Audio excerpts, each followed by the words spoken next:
Well, welcome everybody. My name is Andy Marsh. I'm the city administrator. Mayor Chuck Harmon is unable to attend the meeting and asked me to facilitate it. We do have a number of agenda items. First, we looks like we might have a few new names on the meeting here, and I think it might be helpful. We haven't done this in a while. Just go around the room and have each person introduce him or herself. John, I'll facilitate it by calling you out as we go around the room here. John? Okay. Hi, everyone. I am the Assistant City Administrator in Idaho Springs. I also work for the Economic Development Corporation in Clear Creek County. Carmen? Hi, everyone. Carmen Deary, City Attorney. Hunter? Hunter Schreiner, my wife Janine and I own the Gilded Fox.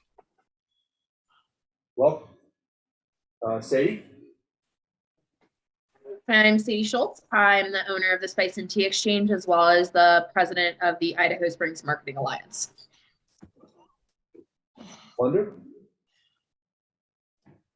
Hi, I'm Wanda Martell. I'm the Deputy City Clerk for the City of Idaho Springs. Good afternoon. Jared? Jared Chipman, Community Development Planner, City of Idaho Springs. Steve? Steve Andrews, and I run Tommyknocker Brewery. Nate? Nate Busick, Chief of Police from Idaho Springs. Bob? Oh, I thought there was more than one Bob. This Bob Boland, just a private business owner downtown. Looks like Jan in the background there too. Oh, yes. Just for a moment. She's rarely there, by the way. George? Hi, yeah, George Marlin, Clear Creek County Commissioner, live here in Idaho Springs. Dr. Ryan? Hi, Tim Ryan, Public Health Director for Clear Creek County. Nick? Nick Juneman with Kind Mountain Collective, and I'm working as well, so I'll probably just kind of be in the background here. Okay. Thanks for joining. Jonah? Hey, Jonah Hearn. I'm the owner of what will be the Club Hotel at 16th and Colorado here this summer. Alrighty. Some of the names and faces have jumped around a little bit, so I'm going to try to keep on track here. Kent? Hi there. Thanks for having me. Yeah, Kent Slaymaker with Slaymaker Cellars. Lindsay? Hi, everyone. Lindsay with Clear Creek Economic Development Corporation and also owner of Two Brothers Deli. Janine?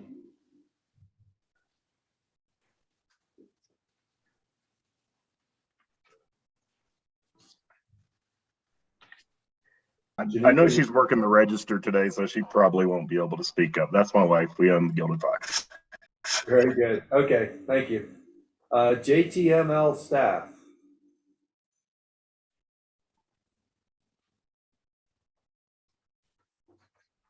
Does anybody know who that is?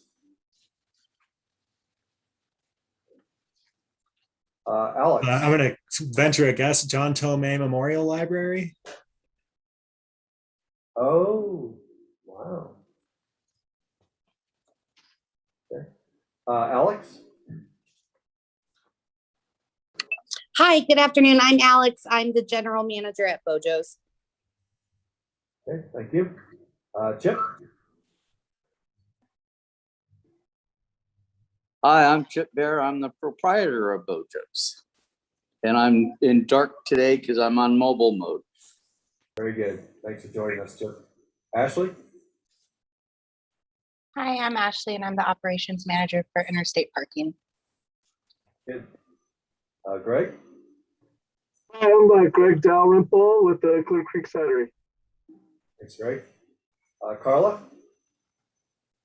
I am Carla Pokrivka Cole. I am a local architect and planner, and I am currently the project manager for Block 57, which is the former Gold Digger football field project. Very good. And Dan. Dan Ebert, own a couple commercial properties on Minor Street and vice president at Evergreen National Bank. Thanks, Dan. Did I miss anybody? All righty. We usually start these meetings off with a public health update, so I'll turn it over to Dr. Ryan. Thanks, everyone. Good afternoon. Hopefully this is my last update to you guys. As you are all probably well aware, COVID cases have declined significantly over the last several weeks and now into months. Across the country, we're still looking though at 35,000 plus cases per day. So COVID has not magically disappeared. Here in the state, similarly, we're at about 1,000 cases a day, although that fluctuates as a 7-day average. So hasn't gone away completely. And what it's done is it's shifted around the world. As every other variant has done, it is now in South America and Asia, doing pretty much what it did here to those parts of the world. So keeping an eye on that for any potential variant that might pop out of that and suddenly become our new reality, which I'm hoping to God that doesn't happen. But given virology, it's a possibility. So keeping track of that, we have no new cases this last week, 3 over the last 2 weeks, although given home testing, I'm sure that's an undercount to say the least. So it hasn't completely disappeared. As you're all aware, schools are back to no masks and see how that goes this week before spring break. So far, so good. And yeah, that's really the reality we're in now. Sort of wait and see and hope things don't come back around from somewhere else on the planet to make it a new reality for us. Any questions?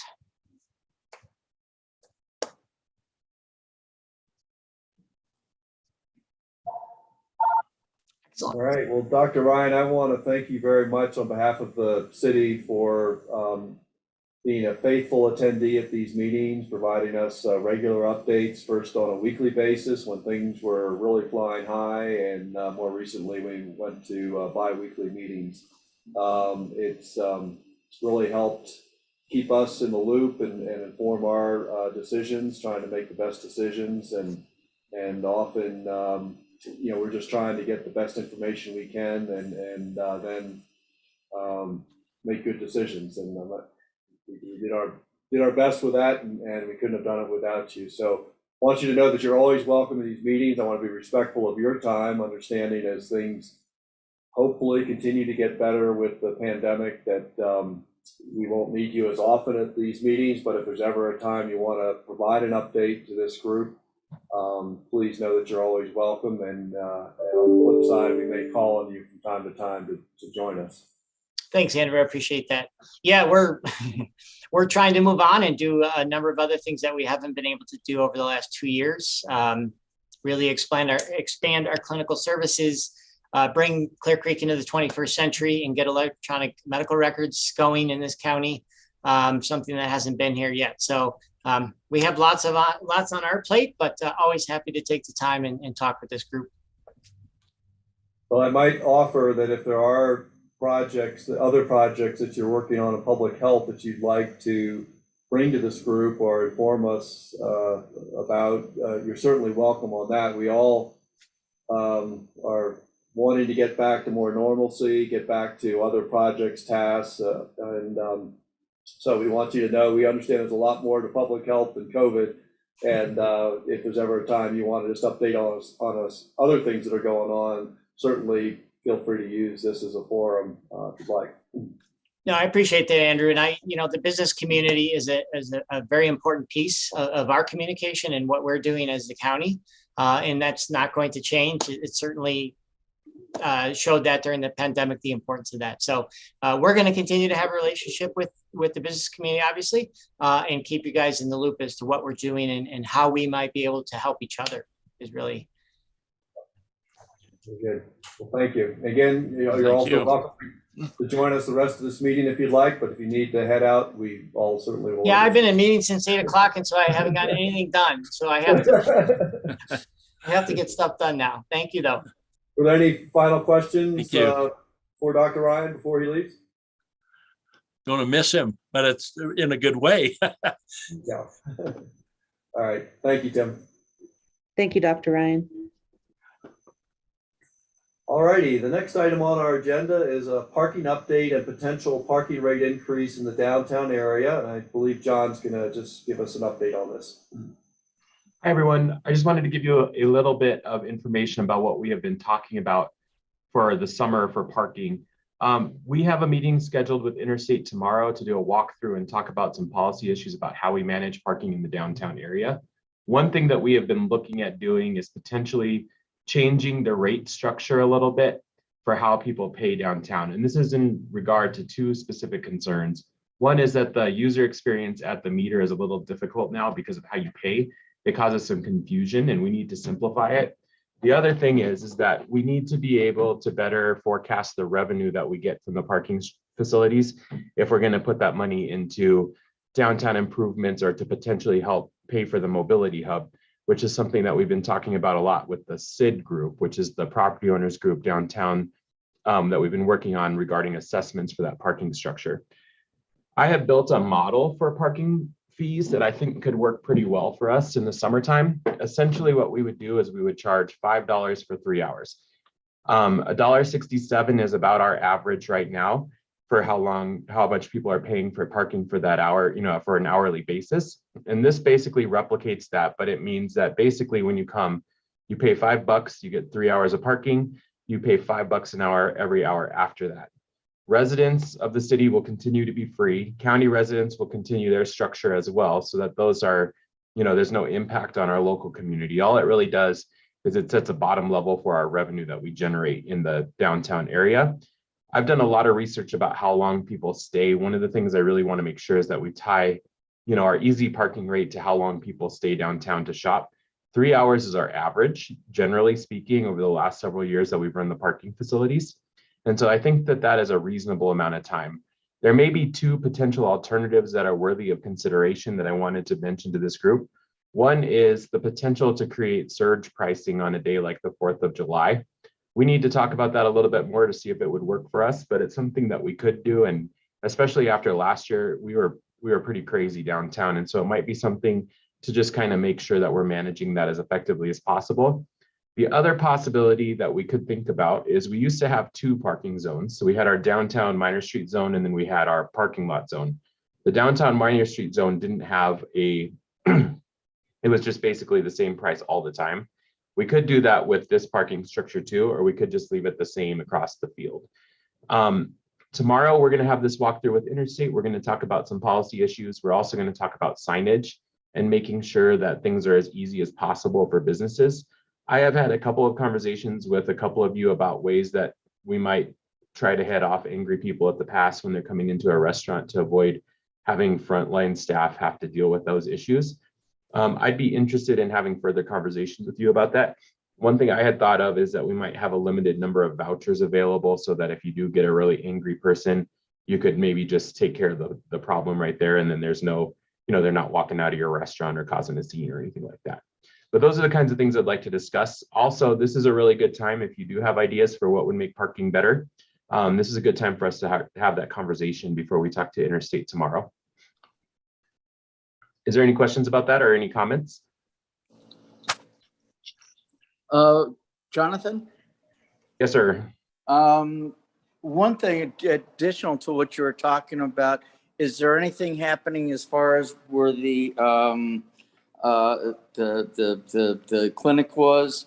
I'm not sure if that's gone yet or not, to be able to open up some parking in there for the interim for the summer. The building is still there. The intention was to stripe that area for parking once it was gone. Andy, is there an update on the schedule for that moving of that building? I have not heard an update recently. The last I heard was they're going to move it in February, but of course they have to put the foundation in for where the house is going to be moved to. So, and I don't think that work has started. So maybe for the next meeting, I'll see if we can get an update on that, because it'd certainly be desirable to get the use of that land for parking before the summer at least. Thanks. I was going to say something. This is Greg from the Cidery. It seems to me like the $5 might be too high. Could we do $3 and then that'll give us wiggle room to go up 4 and then up to 5 at later dates? No, I don't think so. It Okay. basically works out to the same cost as it now. And that $5 structure matches the policy that we have for the $5 an hour after. That's one of the reasons.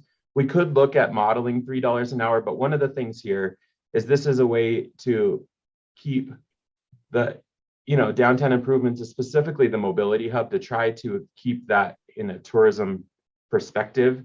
One of the things that the city has said is that they want us to explore alternatives to keep potential assessments as low as possible. And I think that setting the rate for $3 for $5 is, first of all, pretty reasonable. And I guess Ashley might have an opinion about that for other pricing. But in terms of other communities, I think that's pretty close to what they're charging.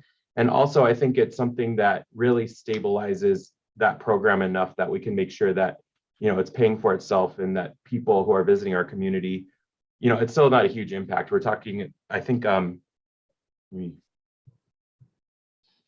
that works out. It works out to $1.66 an hour, which is basically about the same as our average right now. So it's set pretty close to what we're actually getting. We have $1.50 an hour as our rate, but the way that it works out with averaging about how long people stay, it's about the same.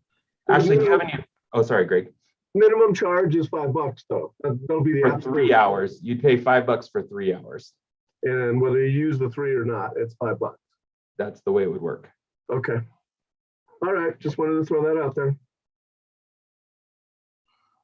I'm starting to get more and more people that more Denver and Evergreen people who feel like this is their backyard, and yeah, they're like running in and out to run an errand or something, like, hoping they don't get caught. They don't have a time to chat with people. So I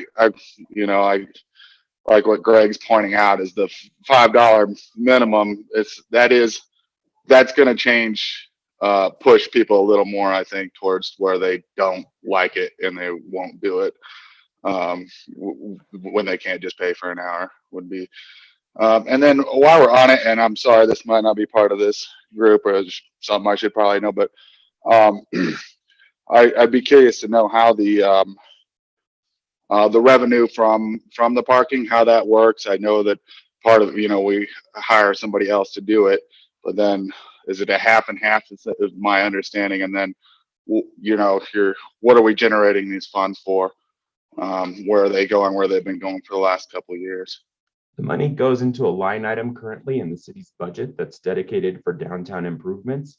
We have been researching some other ways to handle that revenue. There's something called an enterprise fund, and that is a way to handle finances under Tabor in Colorado, which is the taxpayer bill of rights, that just basically certain funds of a municipality can be handled like a business where revenues and expenditures match.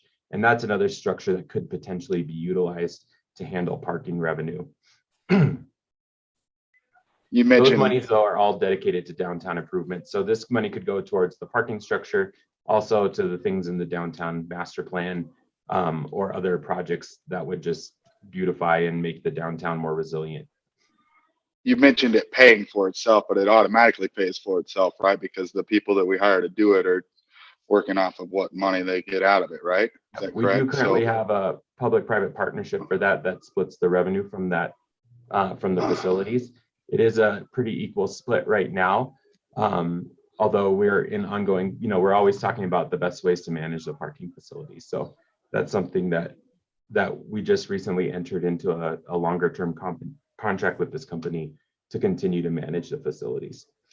But you did mention, thinking that $5 minimum because it needs to make it pay for itself, but it pays for itself. That's not what I said. I said that doing a $5 minimum would make it simpler to use the system, because currently there's different rates for how long you stay. The way that a $5 minimum would work is it would simplify it so there's only 2 options. You'd pay the first 3 hours for $5, and then if you had another hour, you just add it on. The other thing it would allow us to do is to better forecast the revenue that's generated out of the parking facilities.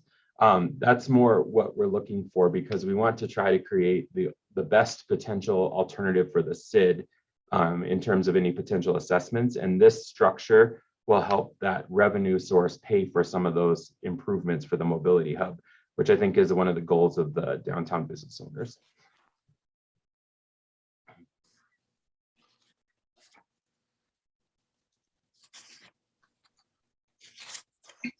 Are there any I'm other sorry. thoughts? Go ahead. Oh, I'm sorry. I might have missed this because I also am at the store today. I heard about the residents. What about employees for parking? Is any of that going to change?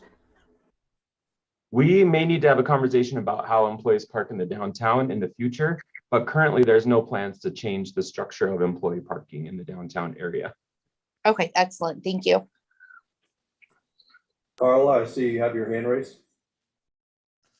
Yeah, thanks, Andy. John, one clarification, and I think you might have said this at the very beginning. The $5 could be for all parking, or it's targeted just at the structure for this parking structure, the new parking structure. I think it's open. That's open for conversation. That's one of the things that we can set by policy. I would intend to set that as the rate of the entire facility right now. The parking structure, when it's built, that is a conversation for when it's built, and we may need to look at how things are working then. But I believe right now, if we adopt this structure, that our revenue source will be sufficient to pay for the maintenance and operation of the parking facilities, as well as to make sure that we have an adequate revenue source for future downtown improvements.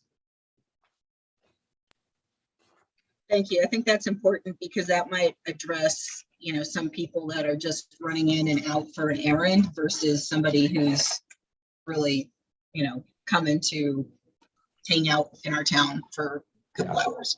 This is one of those things that there's no easy solution to. Idaho Springs has been paying for the operation and maintenance of those parking facilities and providing free parking to all the businesses in the community since those parking lots existed. And that's a good thing, but we do need to come up with a way to create a sustainable revenue source to take care of downtown improvements in the future. One of the options is the SID, and I think that we've had really good conversations about the SID and how assessments could look. But this revenue source can't be overlooked as a way to make sure that the impact for what happens downtown is paid for by visitors to our downtown, which I think is a really critical thing in our community, so that we can more equitably balance the delivery of service and infrastructures for residents with the needs of our service and tourism-based economy. And I think that this is one way we can do that. Okay. Is there a way within the current structure to kind of maybe address like a free 30-minute parking zone or something like that, like a pickup, like how we had done those pickup drop-off zones for when we had to-go service? I know you and I spoke a little bit about that, John, and thank you again for putting all the effort into analyzing this data for us. I know it takes up a lot of your time, really making sure that we're getting the most bang for our buck. But I know you and I spoke briefly about being able to create some, maybe like designate 1 or 2 little spots that could be maybe 30-minute free zones or whatever. Is that still something that would be, or would that create too much complication in enforcement? I know that was something you were going to talk to Interstate about. Yeah, we have our meeting tomorrow, and that's on my list to discuss. I don't see why not, though. And I think that that's something that can be accomplished relatively easily. So I think once we have our initial conversation with Interstate, it might be a good idea to come back to this group. And there's, I also wanted to gauge this idea of having a couple of, not unlimited vouchers, but a couple of vouchers to try to, if you have an angry patron, to just be able to maybe smooth that over a little bit. Those were the 2 kind of policy questions I wanted to direct towards the business owners here and representatives. I would say that there should be no limitation on the location of where those, it's just 20 minutes, and I'm thinking strictly about to-go, people picking up food. You're not going to be able to get into, like, if you only set aside a couple spots, those are always going to be full. Just imagine we're all having somebody walk in at the same time to get to-go food. And that's all. I just think we need to have something that allows people to get to-go food that aren't residents or employees, that they can get in and get out without being charged for parking.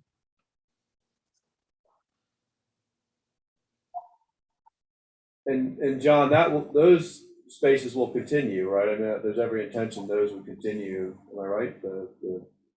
I had no intention to get rid of those. I don't think we can know exactly what the demand for, I mean, I think if we probably have unlimited demand for free spaces for parking, but I do think that we can set up something to be beneficial to everyone to make sure that quick visits downtown are promoted.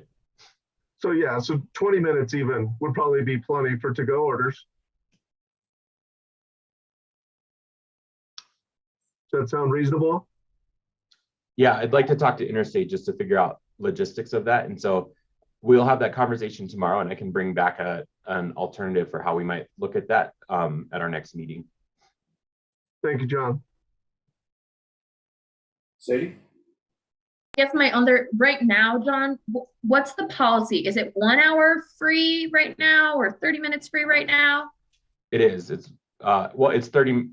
Ashley, it's 30 minutes free, right? Yeah, 30 minutes, right? Okay. And then Ashley, maybe you can answer this. My understanding is to gain that 30 minutes free, they still need to register their car. That's correct. And then they get 30 minutes free, and then it doesn't start charging them until after they've stayed for 30 minutes. Yeah, it's based on they pick the time they stay at this point. So some people gamble, they put 30 and then they rush back out, try to reboot it or refill it, and our app lets you do that from the phone as well. Okay, thank you. Okay, any other comments or input on this topic? Yeah, just a question from me. Can you clarify sort of the process for updating this policy? Are you kind of taking feedback from this group and then providing that to council, or just what's the process? That's right. We just wanted to, since we have this group, it's been so active, and this is mainly affecting the downtown businesses and property owners. We wanted to get some input from this group, and then the next step will be a work session with our city council, likely in April. Of course, we're meeting with Interstate, as John mentioned, tomorrow. We have to make sure they're looped in. And then we'll have a work session with city council next month, and then get it implemented, whatever changes are proposed and agreed to. As far as the Jacobs House and Chips question, the most current information is the permit has been submitted, and end of May is that they're hoping to move it. Yeah, I think I can speak for the city on that. As soon as that house gets moved, it is the city's intention to get that graded out and to be able to have that for parking in a similar setup that we have behind the rest of Tommy Knockers there. Yeah, I'd just like to reiterate that 30-minute free thing, it really, I think, is a good game changer. 20 minutes, 30 minutes, whatever.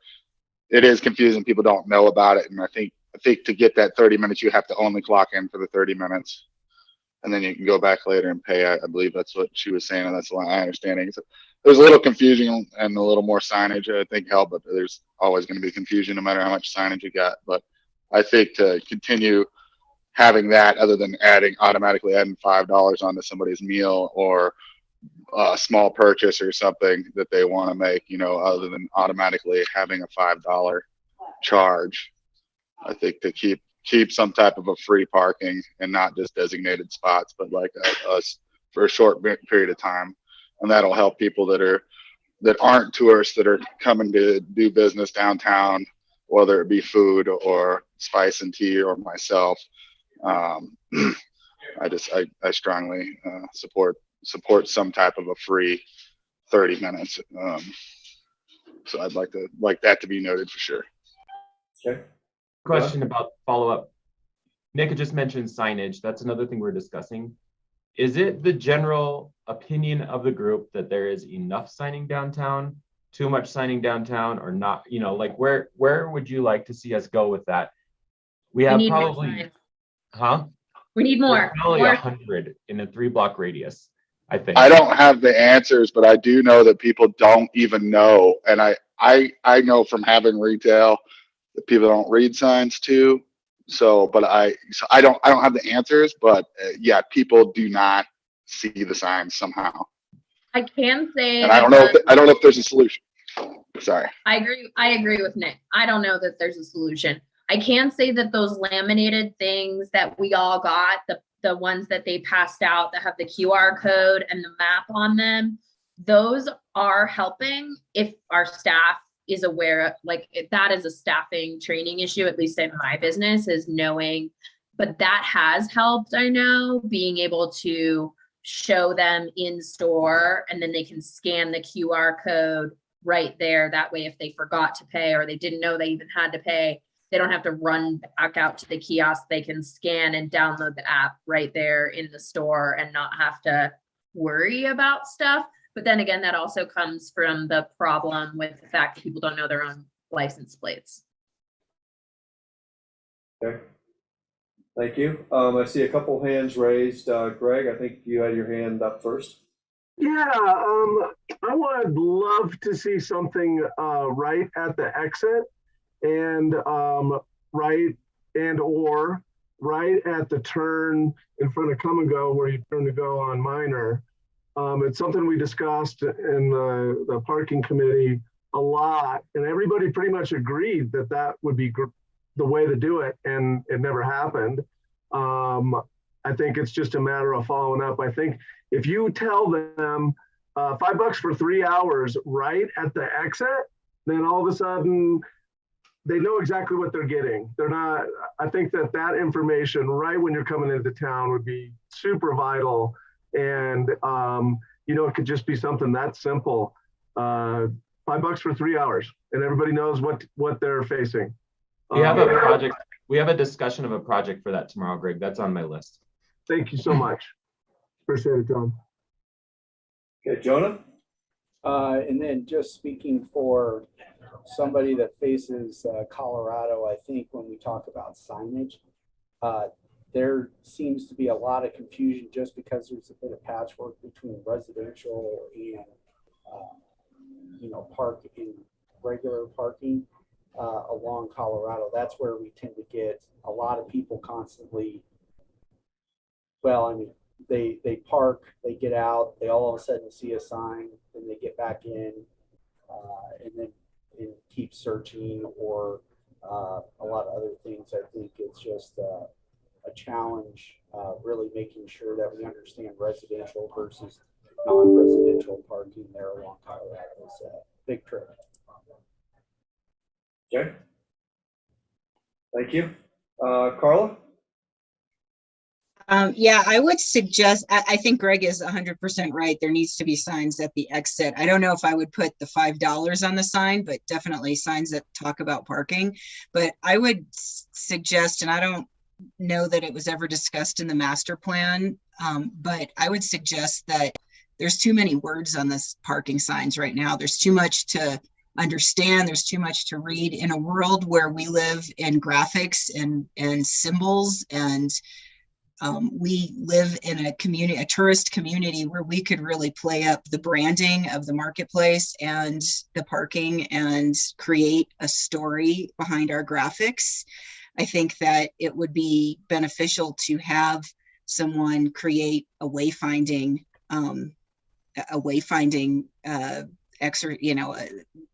maybe it's commissioning a wayfinding exercise that really puts together graphics and how you navigate town and the parking situation as a whole. I think that would be extremely beneficial to communicating to the general public. And it could be fun and entertaining in its own way. Think about how Chipotle recreated, the whole idea of branding a fast casual restaurant with their silly cups and that kind of stuff. And it doesn't have, that's too many words, but do it in a very graphic, very simple, very less language heavy way. Is my recommendation. Yeah. Thank you, Carla. Ken? Hey, so that's a great idea about simplifying and making things easy to read. I totally agree. I've worked in design plenty too, and no matter how many signs you put up, plenty of people will miss them, and plenty of people will think they don't apply to them. So, you know, don't go overboard. I don't know if the first thing people see coming off of the highway needs to be a sign about paid parking, but I do understand the need they're talking about. It'd be easy to go overboard. People are always going to miss it, no matter how easy you make them to see. Okay, thank you. Any other feedback on this topic? All right, let's move on to the next item, suggestions for improvements to the downtown marketplace for the summer. John or Jared, do you want to tee this up? I know we have Bob on the call as well. Sure. I could talk about this to a degree, and then I'll turn it over to Bob for his presentation. So last week, the city and the liquor license holders downtown had a meeting and a discussion about a number of ways that we could potentially have, you know, outdoor dining and alcohol in the Minor Street Marketplace. So out of that meeting, it really kind of came out that most of the businesses were more interested in utilizing the outdoor space, more similar to what took place last year, the last couple of years. However, there was some interest from some parties for expanding the liquor sales into more of a communal outdoor space, but more likely that would be on a event type of environment. So we do currently have events, bands on 2 nights a week, and then of course we have larger events too within the marketplace. So the city is more than happy to work with business owners that would like to potentially expand for those event timeframes to give it kind of a trial at this communal outdoor setting, a trial. So as I mentioned, we're happy to work with anybody who would be interested in that. However, since it was pretty resounding from the business community that they're more interested in utilizing outdoor space similar to what was done last year, we are happy to continue to work with the business community on some similar encroachment agreements, which are currently standing. And there's also been some interest in utilizing greater portions of the sidewalk for outdoor dining spaces. That it gets to be a little involved because of accessibility, and et cetera. So, we would entertain, plans to be submitted, and we can look over those plans and see if we think that accessibility can still be maintained, et cetera. I know Attorney Beery is on the line too and has some thoughts in regards to the blocking of sidewalks. But that is something that is probably more on a case-by-case basis. But there would still need to be accessibility there. I'm happy to take questions. Otherwise, I will turn it over to Bob, who has an idea for how businesses could potentially greater utilize some of the space in the downtown. Okay, no questions, I guess. Excuse me. Oh, I'm sorry, Bob, real quick. TJ does have his hand up. Oh, okay. I can go ahead and wait, Bob. You go ahead and you might be answering my question right now. So go ahead with your question. I'll get my act together. Well, I mean, no, I just want to make sure that we have some sort of clarification coming out of this meeting. There are expenditures that need to be made, I think, for anyone that wants to use that space, and those need to be happening relatively quickly. So I just want to make sure that out of this, if it is a case by case basis, that's fine. I know I talked to Janine yesterday. She's our only neighbor about possible uses for the outside space, and I don't know what the legal part is. But if we can get plans submitted as quickly as possible, I don't have another 2 weeks, I guess is what I'm saying, to wait on this. So if it's going to look like it has over the past 2 years, that's great. If it's going to look like we could bring things closer to the building, as long as accessibility is still there, then that would be our preference. But again, I just want to make sure that we have some sort of plan going forward and what that application process would look like, and who needs to make those decisions and how quickly it can happen. Because again, it's even that time of year. I mean, my patio was full this weekend, and I wanted to be more full. So that's all I have. So maybe more of a comment than a question. So, but thank you for listening. Hey, TJ, can you I'd like to just make give us a a summary of what? comment. This is Chip.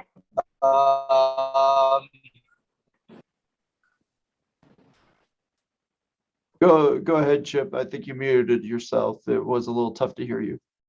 Yeah, I'm sorry, I'm driving.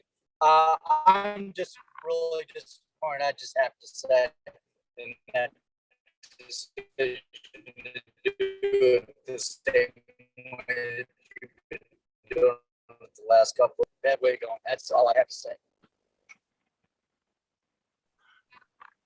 I didn't really catch any of that, but Yeah, sorry, Chip. Maybe we'll continue to move on just a little bit, and if you get to a little better cell reception location, feel free to chime back in.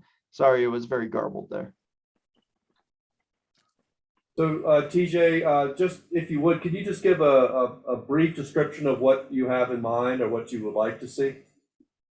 what we would do tentatively is, and this all depends on, again, how much room do we have to go out to the street. Are we able to use our entire sidewalk area? We would start on our corner where there's already ADA access. That's where we would put our host stand, which is a really great funneling point for us, especially to be able to control those in and out. And then we would use that entire fenced area all the way up to the building, and then going out into, I believe, I think she needs a 1604 or 1608. Up towards her building, that we would have an encouragement agreement with her, and then maybe even limit the size of it, of what it would go into the street. This would accomplish a lot of things for us. The proximity just for service would be the big one, so that we don't have to have servers walking all the way almost down the street. I think aesthetically, we have some really good plans for it, and control of alcohol coming in and out of that space, where you have just kind of the one funneling point, or we can put a gate in as well if there's a fire restriction or something like that. So that's kind of what I'm thinking. There is a fire hydrant right there as well, so it wouldn't be all the way up against the street. That's again something we need to speak with about a plan. But that's kind of what I was thinking, like almost like a European bistro type of model, where you do have a host stand out front, and you go into the patio space and then into the restaurant. Okay, thank you. Yeah, from the city's perspective right now, we certainly imagine that that people would still be allowed to do exactly what they did last year. TJ, is just if you did want to change things, you can draw those up and submit them to the city, and we can take a look at them, and we can work on that in the short period of time. But if there are large changes in the sidewalk, that's something that we still have to finalize and discuss in house. Right, and that's totally fine. I was just kind of looking for some clarification because I've heard a bunch of different things. So if the decision is an application process, and then we'll put that in. That's really what I need to know, which is what do I need to do moving forward. Carmen, did you have something you wanted to say? Just real briefly, thanks, Andy. Jared and I touched base a little bit later on Friday about this very issue and the use of sidewalks, and he mentioned that we talked, and I will, full disclosure, be quite transparent that if the city does contemplate, and this would be up to council, but if the city does contemplate the ceding over of control of some portion of the sidewalks that are dedicated to the public use, I would recommend that they, for the city's protection, have a pretty robust indemnification clause and responsibility to be placed on businesses that are then occupying and controlling the sidewalks, not to get too far down the legal rabbit hole of governmental immunity, but the condition of our sidewalks and streets are unique in terms of liability and the ability of the city or inability to assert immunity for certain conditions. So we're a little bit of more on the hook for the conditions of those areas than others. For that reason, we need to, as a city, be a little more protective of liability concerns and the city's protection if we allow other folks to use those areas, streets and sidewalks. Not something that I'm saying is prohibitive or that can't be overcome, but I just want to be real clear to owners, who might want to pursue such a model or see what that looks like. It would look like some indemnification and indeed legal assumption of responsibility for those areas of the sidewalk. So just so you can sort of factor that into your own thought process. So does any sort of indemnification exist right now? Is that kind of understood with our encroachment agreements? That's covered in the executive order, the way that we're currently doing it. And this is why we brought the communal dining area forward, because it would be a much simpler solution to accommodate what we're talking about doing here. I know that didn't go over, that some of the liquor license holders were a little bit nervous about that. But the reason for this is it would give us the ability to kind of replicate what we've already done. And TJ, I think yes. I think we do. If you have encroachment agreements with the city or permits, that is something that is in there too. So it would look very similar to that. I apologize. Okay. For those of you who have that kind of arrangement already, it would look very much like that. Yes, sir. Then I'm also wondering too, I mean, if I have to walk across a sidewalk to get to that point, is that a gray area? I know it's silly, or it seems silly, but those 8 extra feet or whatever between where we're allowing dining and where you have to pass through from our front door. I don't know. I mean, this is something we can discuss more in detail later. I understand that not all the answers are here. I mean, the basic concept is, do we want to think about trying to activate some of these encroachment areas to include the sidewalk? And that's that is what's on the table here. And there are some benefits to that. One of the benefits is providing ADA access potentially to some of our businesses that don't have it today with that kind of setup. And that does have a lot of appeal. I think from the city's perspective, one of the things we'd have to figure out is, if the sidewalk wasn't open to the general public, how do you maintain accessibility to the sidewalk for other businesses, into the public way? And that's something I think we can figure out, but that is a very important concept, because right now the sidewalk is available to anyone to walk up and down and get through as a throughway. So we just would need to figure that out. So thank you for that, TJ, for giving us an idea of what you have in mind in your particular case. Carmen, before we get to Bob, could I ask you to just give us a brief update on what changes might be coming with the liquor licensing and requirements for the use of the encroachment areas? I gather, a lot of what we have done these last 2 years has been under executive orders and power, things that have been changed at the state level, which, are we gonna have to make some adjustments going into the summer for the use of for these encroachment areas, the use of the right of way, or what does that look like? Sorry if I'm no, it's okay. As of now, the temporary allowance, COVID motivated, under the liquor laws, that allowed for temporary expansion onto rights of way, as of now, that's scheduled to expire at the end of May. So we would be looking at sort of pre-COVID allowances for outdoor expansions come June.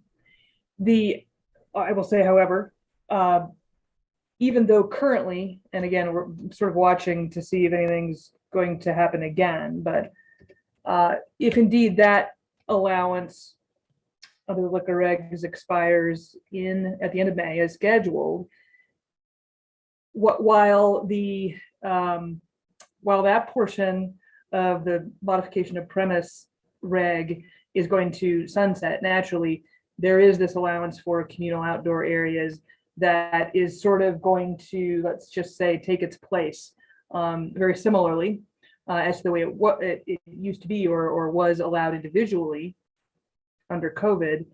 The only real meaningful difference, why it isn't a straight up swap and a continuation of our COVID experience, is that this communal area allowance that is going to indeed continue beyond May requires at least two licensees to agree to participate in that kind of an outdoor area. So that would be how we might do the entertainment areas at either end of the historic district there, kind of as we've done it previously, where you have a couple businesses that agree to handle the entertainment at each end of the block. That's probably doable. Is that going forward? Does that sound right? Right. And I will say, and I'll add, I've always found it sort of interesting. Pre-COVID, the liquor regs, as folks who've had liquor licenses for quite some time know, pre-COVID, the idea, the allowance to temporarily, or I shouldn't say temporarily, the allowance to serve alcohol in the public streets was generally forbidden, and something that the old liquor laws would not allow. And what I have found interesting is, I know you're probably, some of you thinking in your head, well, I know other places that did that anyway, even pre-COVID, and that may be true. I think there may be communities that, let's just say, don't strictly follow the liquor laws. We certainly want to follow them here in Idaho Springs. And the allowance to serve alcohol on the city rights of way, again, because we want to follow the rules, will soon sunset, right, as temporarily allowed under COVID, except for this communal idea. Let me also add to that, however, the liquor laws have never strictly forbidden in the same way service on sidewalks or encroachments on sidewalks for whatever reason. The rights of way, if those are strictly the rights of way, are different than sidewalk areas. So we have had in the city, even pre-COVID, as many of you know, some encroachments of liquor licenses into dedicated rights of way. Have your tables and chairs, etc. That will remain okay. Again, past May.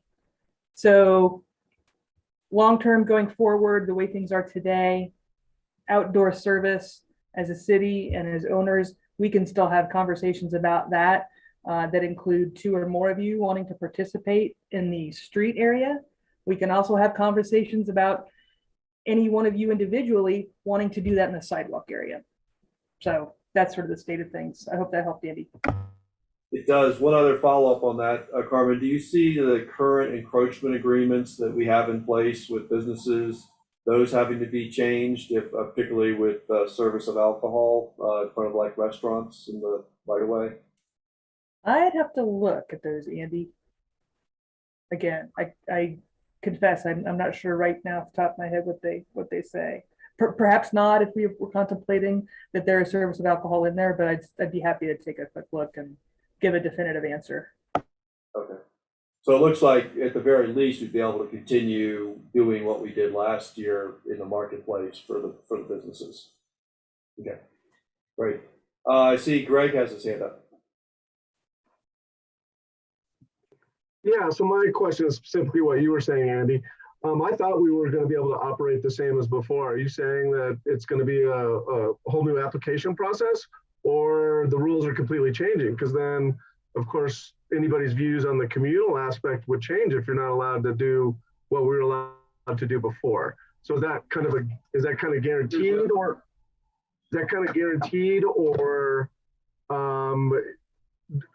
is it a just big giant unknown that we could do the same exact thing that we did the last 2 summers? I guess that's to you, Carmen. Yeah, sure. As of now, and again, the rules would be changing because as of now, again, the state liquor reg that was seen as sort of a COVID measure is scheduled to sunset at the end of May.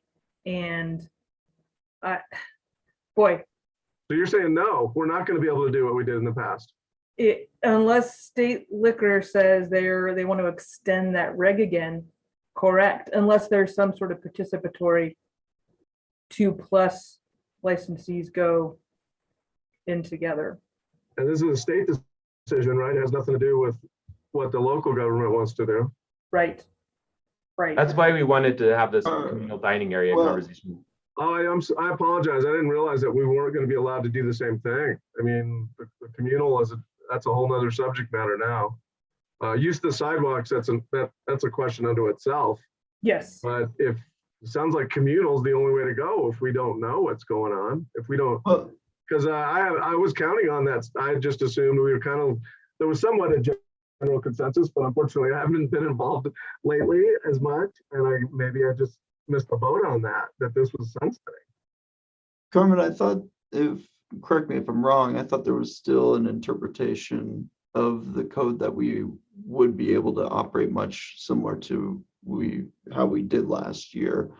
It was more of an interpretation question, but if I'm wrong and have provided 2 options when there are not, I do apologize.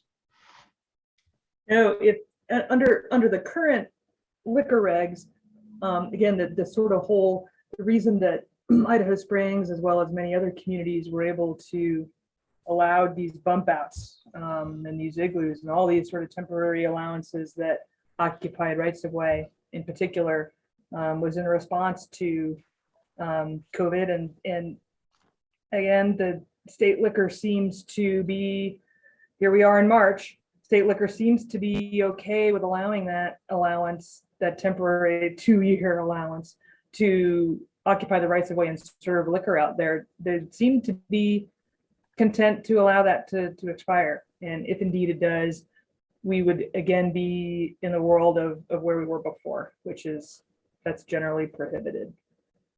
That's rough. That's really rough. I know. I'm sympathetic to that, Greg, and to all licensees, because and maybe it's just my own personal view, but I sort of keep waiting and thinking, well, they'll probably extend this, right? I mean, this has been such a in many places, not just Idaho Springs, such a popular allowance over the last couple of years. Does it raise the question, do we even need to close the streets if there's not a fair amount of dining outside on the street? We're giving up a lot. I mean, I know you're creating. We should close the streets even if there's no alcohol. Come on, Greg. I kind of agree with Greg. I don't really see a point in closing the streets if Tommy Knockers, if they have all their seating out there and they can't serve alcohol, then they're not going to see people out there. Because it's not simply about making money, it's better for the community to have pedestrian access out there. Kids play out there, there's music, people get to stroll. People come to this town specifically for that. So if we use a communal dining area, it doesn't mean that we have to all have a giant dining area to service. We can still create the structure so it looks exactly like the marketplace has in the past. What it does is it just means that if somebody happens to play cornhole in the middle of the street with a glass, they're not going to get dinged on it. It doesn't put undue pressure on our police officers to enforce rules that are really difficult to enforce downtown too. We could still create, we could still have Tommy Knockers area, stage areas, dining area for everybody, kind of how you've done it in the past. But what we could do is say, this area is a communal drinking area. So, you can play cornhole and have a beverage, but we're still encouraging people to be within the boundaries of where they are. We can still kind of create that system so that there's distinct places where drinking occurs. It just allows us to use our space legally the way that we want to use it. The other thing to remember is we have done a lot of work over the last few years, the ISMA especially, to program that space. And I think we're at a place now where we can say definitively that there is a causal link between what our business has been in Idaho Springs and the existence of the marketplace. So I don't think we're simply talking about, you know, I think that Kent is right that this is a community driven thing, but there is also a significant impact that it's had on business, you know, throughout the pandemic. And I think we can solve for this problem if we just think about how we want to promote business in the future. And to reiterate as well, if just two licensees agree, then that can exist. I don't want to say in a way to circumvent, but maybe kind of backdoor and keep the way that it's existed thus far in an agreement with two licensees. Correct. And people who don't want to participate don't have to. It wouldn't be any different from, like, for instance, if I had a bar on Minor Street and I didn't want to participate, I would simply need to make sure people don't take alcohol from my establishment, just like it is today.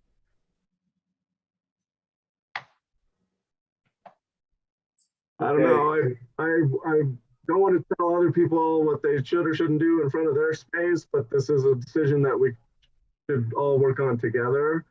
I'm not saying that we should do one or the other. I guess I don't understand why closing off the streets if you're not going to have. I mean, if we're going to do dining without alcohol service, and that's obviously, I guess, the answer.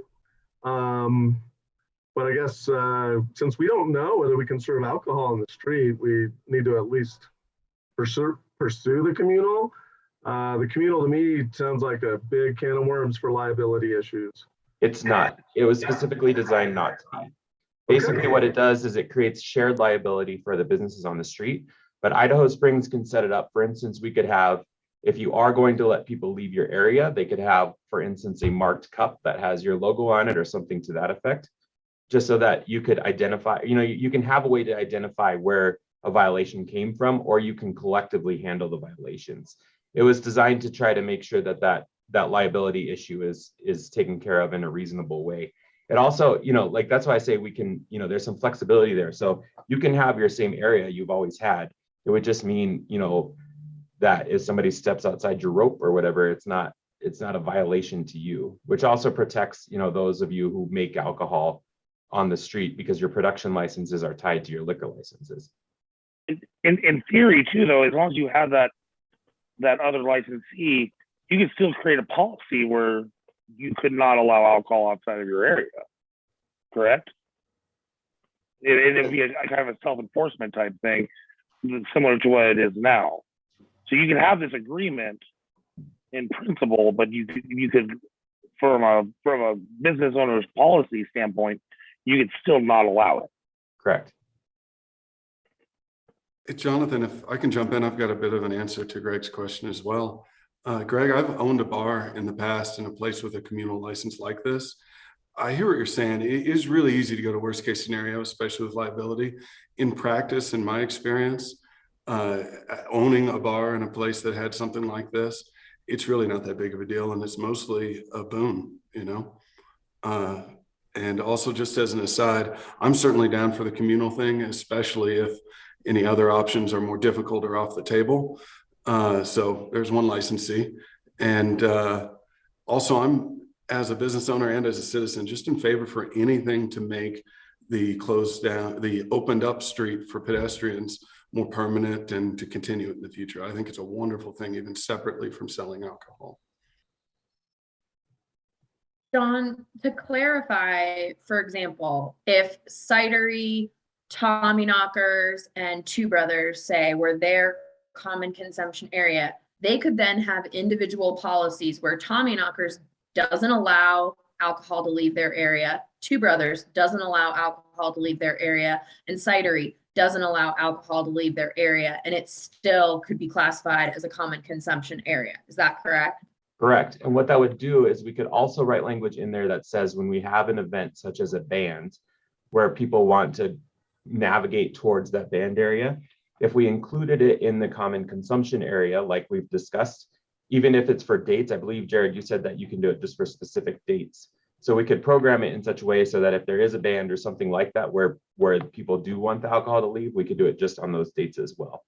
I think the biggest rule is that if you have a smaller group, I think there needs to be 1,000, they need to be within 1,000 feet of each other, Carmen, I believe. Yes, the statute's 1,000 feet. The entire 3 blocks of Minor Street are less than 1,000 feet. Yeah.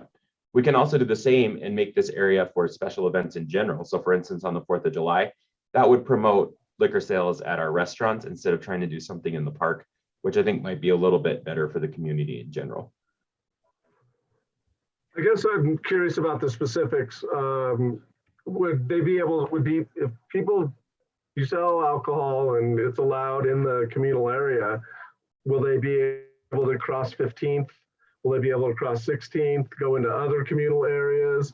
Is there, like Carmen, you mentioned security and how it would be up to us to provide the security to make sure people weren't doing things wrong. I guess what fits into the wrong category kind of quick? I guess I don't know when you guys talk communal area, where that includes right up to the buildings, including the sidewalks.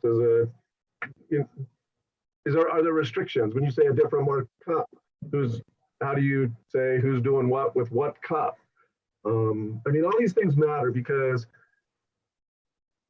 we have to be responsible for our own liquor license. I understand that in practice, if nobody's actually actively enforcing, like from the state, coming up and making sure that the communal areas are being used properly, how is this enforced? And if you're saying that comes back on us, what does that look like?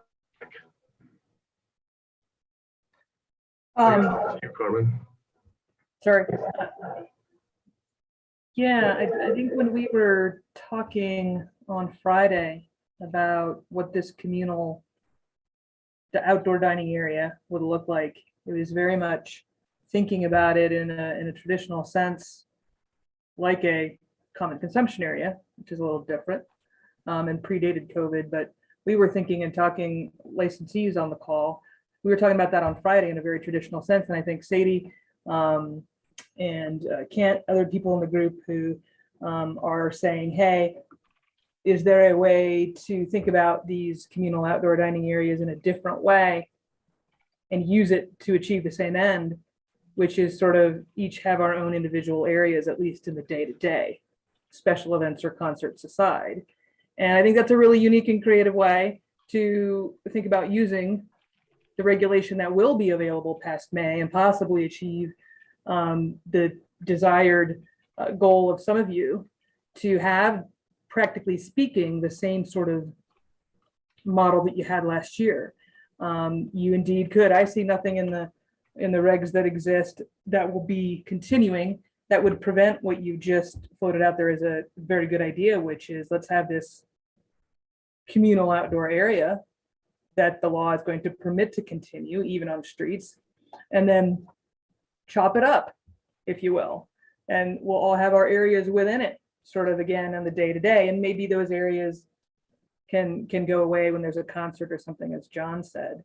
But Greg, to your pointed question about, well, what does that really look like, and what does security look like, and is that really on us or is it on the city? Under the law, it's ultimately on the licensees. I think I won't speak for staff on this call from the city, but I know the city is incredibly supportive of the goals of the downtown area and of all of you. And to the extent that we as a city can help with things like security or how to monitor, how to orient things such that access is still allowed for folks and that you all can keep your eyeballs on your own areas. I know that we as a city are committed to doing what we can to help, Greg, but I can't, sort of whitewash the law that says it's ultimately the liquor license's responsibility. If that doesn't effectively put more liability on the licensees, it would be very similar to what we have right now, just a different way of it being viewed under the law. Right. The other thing about this too is that, to Greg's point, these decisions need to be made collectively by people whose licenses are going to be who are going to participate in this, crossing the streets and how big the area is, and if there's multiple. This is something that should be engaging for that community, and that's why we wanted to have that meeting on Friday, was to discuss what this looks like. Sometimes one thing to remember is that in policy, you kind of have your more judicial questions that are legally based, and you have your more policy questions that are based on what's best for our community and what our city council thinks is a good idea and what business owners and everyone agrees on. And part of this is a policy decision, just looking at how we would set this up and how we can function within the greater structure of law that we have for this area. So I think that ultimately, if we accept the premise that we've been successful the last few years with the marketplace, we can replicate what made us successful and really explore ways to make us successful in the future and not put you in a position where you feel like you are having a liability for what's occurring, in a way that I think is good for our entire community. So I would encourage us, if this is something we want to preserve, is our marketplace and these opportunities that we've had the last couple of years, having a big, robust conversation and making sure that we think about opportunities rather than, think about our opportunities and how we might operate safely and legally. I think we might have a better outcome for everyone, regardless of what the end result is for the marketplace. I want what's best for everybody also. It's just to monitor a big space like that could be difficult, but it's totally doable. It sounds like what you're saying is we can find a way to do what we've done in the past. It's just going to involve a little tweaking to bring in the communal aspect. And like you're saying, two brothers, myself and Steve, if we kind of all agree this is our communal area and we're willing to share, trying to, I don't know if police is the right word, but maybe monitor or just make, I think if we can get to that point and we're doing the same kind of thing, that would be great. I just want to make sure that we're not taking on too much to try to police the area. It's just, staffing's hard. I don't know where I'm going to find one security guy. It's just, I'd love to just be like, yeah, absolutely, we can do that. Anyways, thank you, Jonathan. Thanks everybody for your input. I want what's best for everybody, but I also want to do what's safe too, and we're not putting our licenses in jeopardy. So George, I see you've had your hand up for a while. I'd like to recognize you. Yeah, just curious, maybe there's a way that I can be helpful here. Clear Creek County is the member of some lobbying groups that track what's going on at the state, legislatively and rulemaking and otherwise. Carmen, are you aware of any legislation that might affect this that's been proposed this session? Would it be helpful to ask that question of those lobbyists just to see if there is anything out there? Yeah, George, I am not aware of anything, any legislation pending as of now, and I think it would be absolutely worth asking if the county has lobbyists. We'll do the same here on our end from the city, and I'll send a little note to CML to see if they're aware of anything. But appreciate that offer indeed. If you could ask your lobbyists as well, that would be useful. Okay. And I know in general, there was a lot of conversation about this last session, and the intent was really clearly to make sure that we could continue to do this because so many other municipalities also took this option. So if there's not noise right now, I think it probably indicates that people are pretty confident that there's a pathway to do this that makes sense. And George and Carmen, is there still any emergency status that exists within the state where maybe the governor's office could react to this unilaterally, where you wouldn't have to go through the legislature?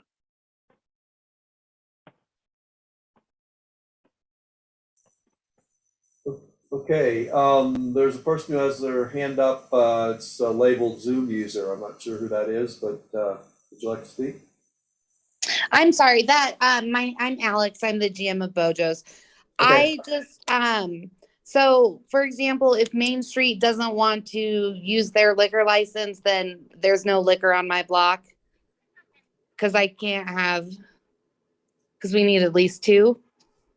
You could join that group because of the thousand Oh, yard okay. rule. So You just need to because be we're within, yeah. okay, perfect. I wasn't sure if it was block to block. So perfect. So Thank you.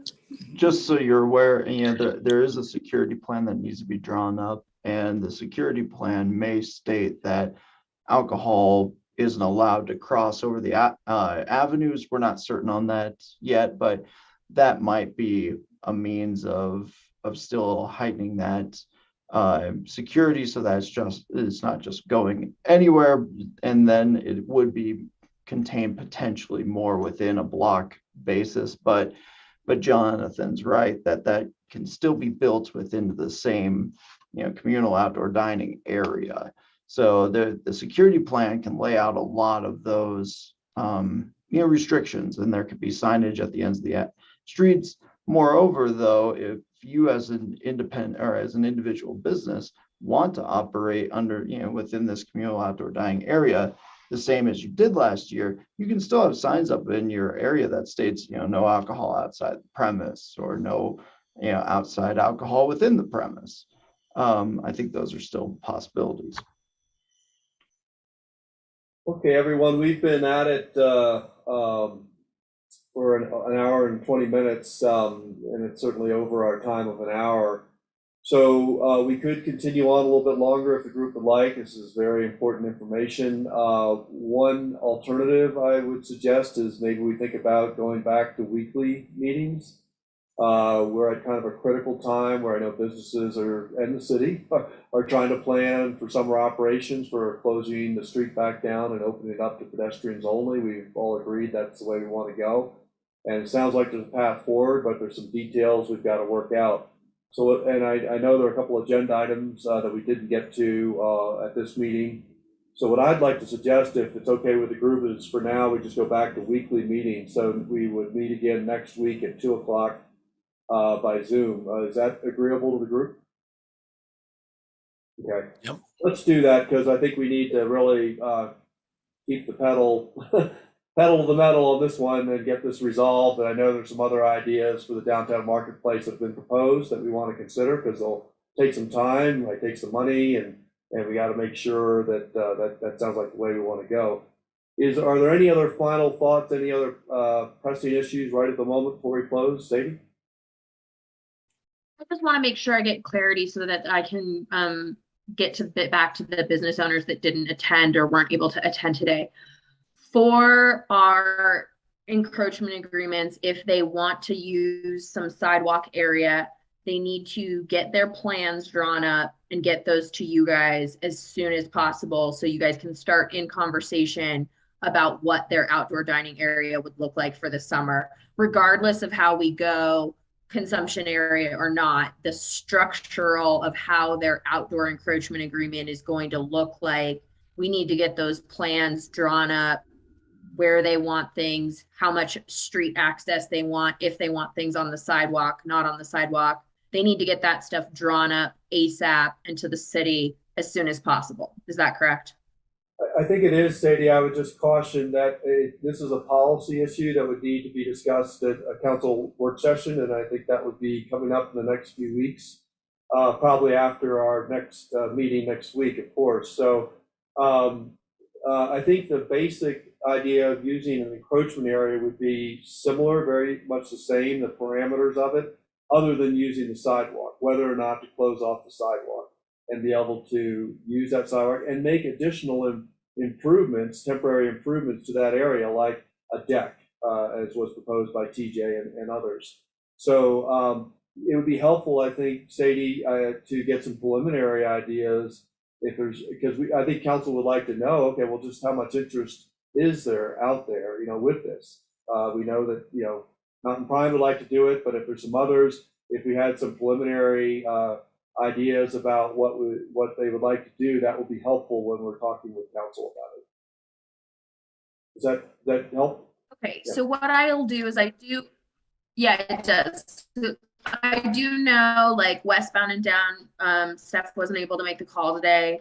So I know she has some feelings about it, as well as Pickaxe also has some things. So what I'll do is I will let them know to kind of draft up their proposed idea and then Yep. make sure that that gets over to John. I think that would be helpful to staff as we review this and then as we talk with council about it. And again, I would say preliminary, because I know this can take time and money. And so I would say if you just do some preliminary, high-level ideas about what you would like to do, how you'd like to improve your space, and then we'll consider that and hopefully make decisions soon so businesses know which way to go on this. All right, any other final thoughts or comments?